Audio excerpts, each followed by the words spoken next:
Hi, my name is Wes Sobana. I'm a retirement income specialist, working primarily in the public employees retirement system. So, working with school districts, municipalities, police departments, and such. And what we do in our comprehensive pension reviews is slightly different from what you would get from your state pension. What we actually include is not only the state pension calculation, but any of your personal savings that you have towards retirement. So that could be your 403B, your 457, maybe you've got an old 401k, IRA, or it could even be like mutual funds and things like that that you have saved that you're counting on towards retirement. Let me go ahead and share my screen and we'll get into what we go over in our pension. So to do the pension review, we only need a little bit of information from you. We need your date of birth, when you were hired with your employer, and what your gross salary is. And if you have any other savings, whether it be 403B, 457, IRA, any of that, we'll need that information because we can include that in our projection. That's where we're different from your state pension. The state pension is just going to give you the state pension and not give you an entire view. So this person's case, she makes just short of $94,000, 78.33 a month. Has 60,000 saved in her 403B, putting 1,625 into it per month.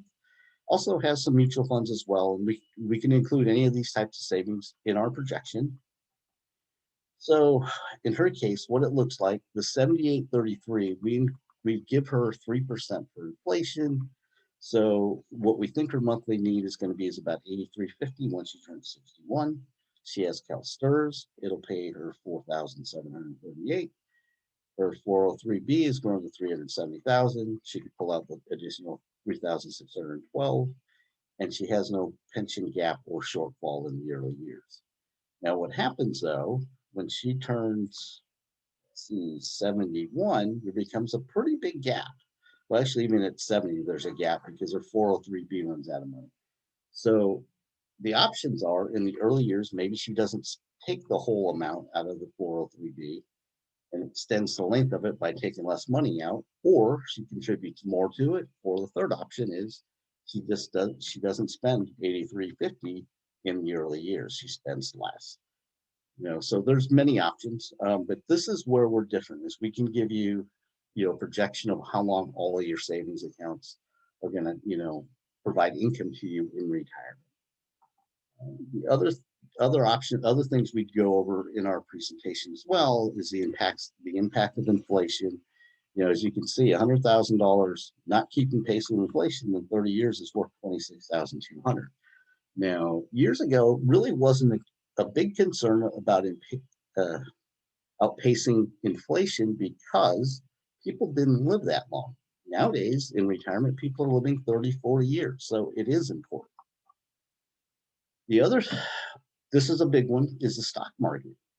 As when we're young, if the stock market goes down, it doesn't kill us. But as we get close to retirement and in retirement, we can't afford to have stock market losses.